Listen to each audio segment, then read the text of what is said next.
Hi everyone and welcome back to my YouTube channel. In today's video I'm going to be talking about some of my 5-star predictions for this year. I've not done this kind of video before and also I've not posted for ages, I'm so sorry. I did film a video and then I scrapped it because I just didn't like it, and then I've been filming this reading vlog and it's taken way too long. It's been literally ongoing for like a month, and yeah, I just really wanted to film a quick video to be able to put up. So here we are with a 5-star prediction video. I've got 10 books I think to talk about. So I'm going to start with the ones that I already own and then we'll go on to the ones that I don't have yet. Here are the ones that I currently do own. So we'll just start from the top of this pile, shall we?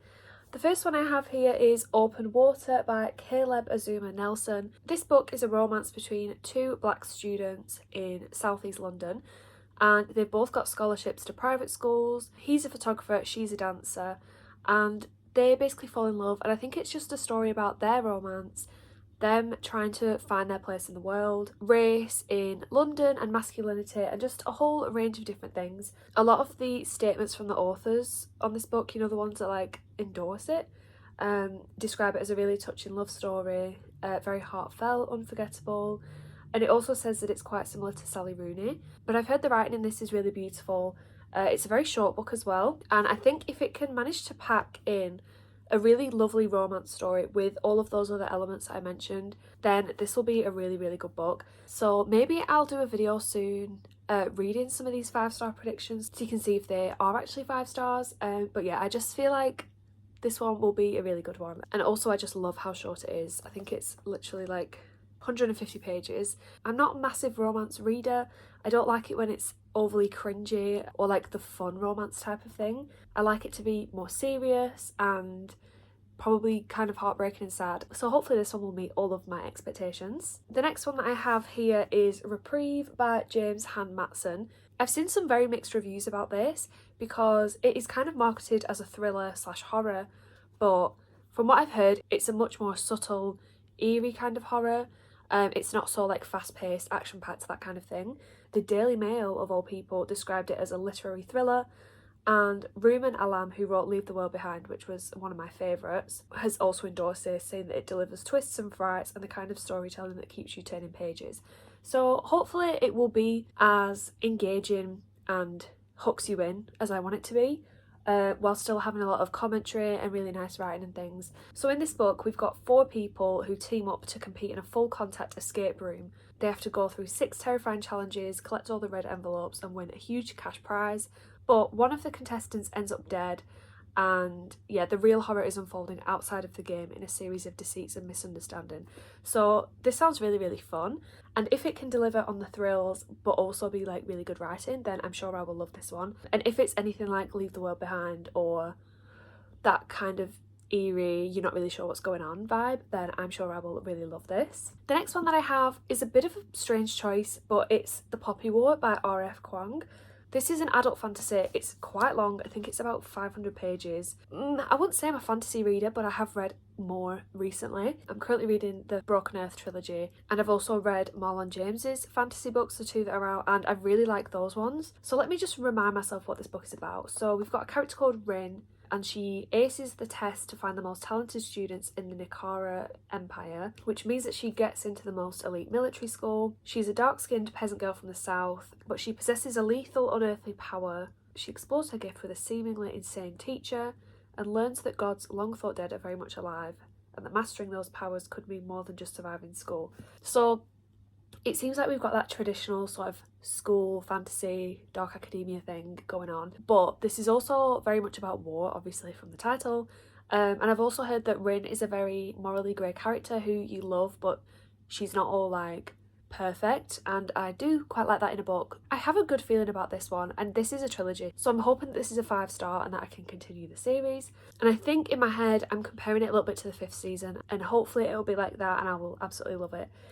So I'm hoping to buddy read this with my friend at some point soon, hopefully in the next few months, so I'll be able to update you as to whether this is a 5-star or not very soon, hopefully. The next one that I think might be a 5-star is one of the most recent books that I bought, and look at this cover. Oh my god, I've been wanting to buy this book ever since it came out, not purely because of the cover but very much because of the cover. I was so tempted by the hardback, but I don't really like hardback books, so when I saw that this one came out in Waterstones with this kind of unusual pink edge, but I like it. I could not resist and I had to get it. This is a very short horror story that's like 200 and odd pages about a woman whose wife has just come back from a deep sea expedition and something about her just isn't quite right. And that is literally all I know about this book. And it sounds so intriguing because I'm really interested in books about the deep sea, and that kind of thing is terrifying. This is very like unsettling, emotional. It's about this main character missing what her wife used to be and missing what their relationship was, but also hopefully some freaky horror as well. I have had really high hopes for this book ever since it came out, and I just hope that it meets my expectations because they are quite high for this one. And I don't know why, because it's not like I've seen overly glowing reviews, but it just sounds like something that I would love. The next one is a thriller, and it is Jar of Hearts by Jennifer Hillier. The reason why I think this might be 5-star is because I've seen it compared to Pretty Girls by Karen Slaughter, which is possibly my favourite book of all time. And I've heard that this book is as dark and pushes the same boundaries that Pretty Girls does. That book traumatised me. I was sobbing. I loved it so much.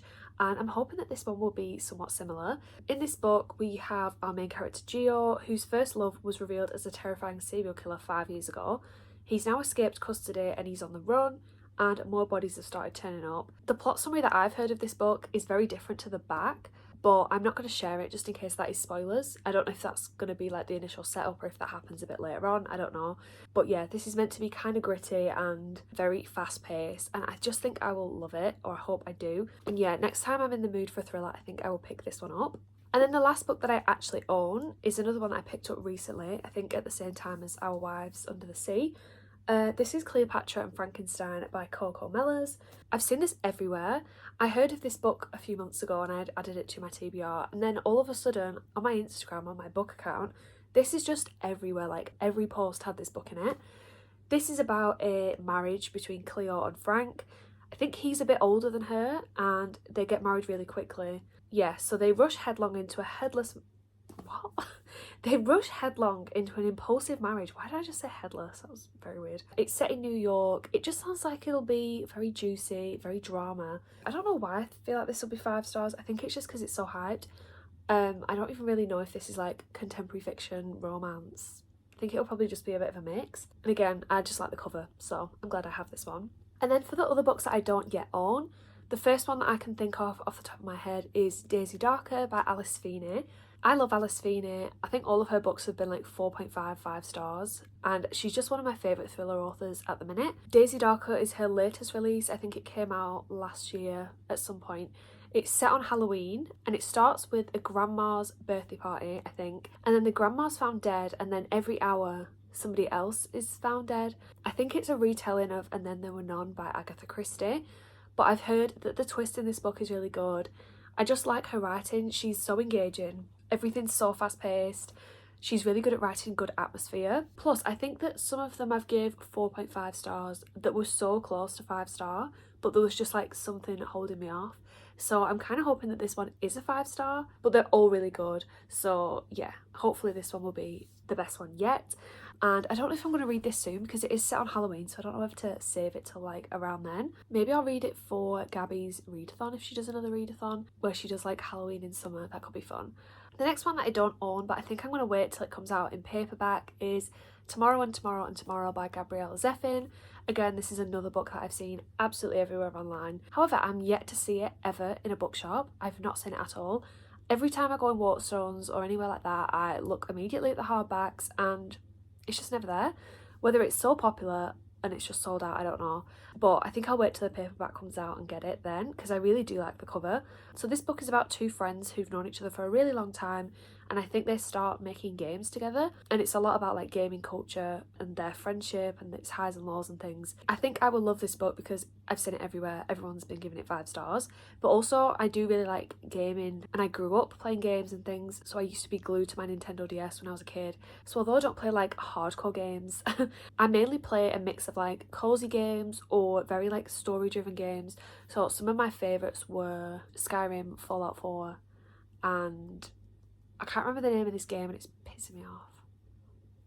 I'm going to put a picture of it up here. This is like my favourite game ever, and I also loved Outer Worlds, so I feel like I'll really resonate with a lot of those references, and I also just love a good friendship story, so I feel like I will adore this book. Another book that I think will be a 5-star is A Simple Plan by Scott Smith, I think. I recently read The Ruins, and I think I gave it 4.5, but or did I move it up to a 5? I think I moved it up to a 5, and I've heard that A Simple Plan is even better.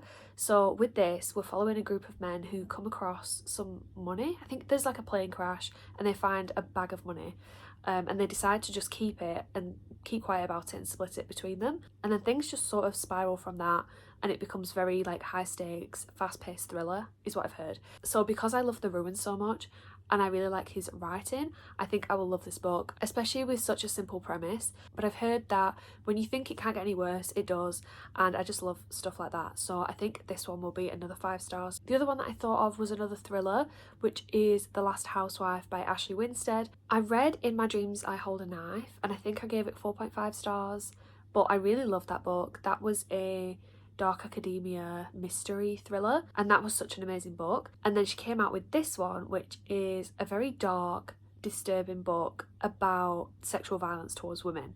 So I think we're following this character whose friend went missing, and then someone does a podcast appealing to this woman so that they can figure out what happened to that friend. But I've heard that it's just very dark, very thought-provoking, has a lot to say, and yeah, I just think I'll love it, especially since I loved her other book. So I really like her writing, and then mixed with a topic that gets me very irate and very emotional about, I just think I'll love this one as well. And that's actually all the books that I wrote down, so that's my 10. I'm really interested to look back on this video at some point and see if I'm actually correct and if I know my style. I've just watched Meg with Books video, and she's just finished reading all of the books that she predicted will be 5 stars, and it was really fun to see her like revisit that video and see which ones were actually 5-star and which ones were not. So hopefully I will be making some vlogs or something reading these books, and then I'll do like a reacting video whenever I finish them, which is probably going to be like in a few years, but they are all like highly anticipated books, so maybe it won't take me that long, I don't know. But then my speed of reading is quite slow. Anyway, let me know in the comments if you've read any of these books before and what you thought of them. Again, I'll just apologise for the lack of videos. I'm hoping to film some more like shorter videos just so that I can get stuff up rather than relying on like reading vlogs and stuff, because a lot of the time I watch them back and I'm thinking this is rubbish and I just scrap the video. So I'm going to try and not do that anymore. There will be a vlog coming to you very soon. I'm just on the last book for the video. I hope you've enjoyed this video. Give it a like if you enjoyed it, subscribe if you want to see more, and hopefully I will see you in my next video. Bye!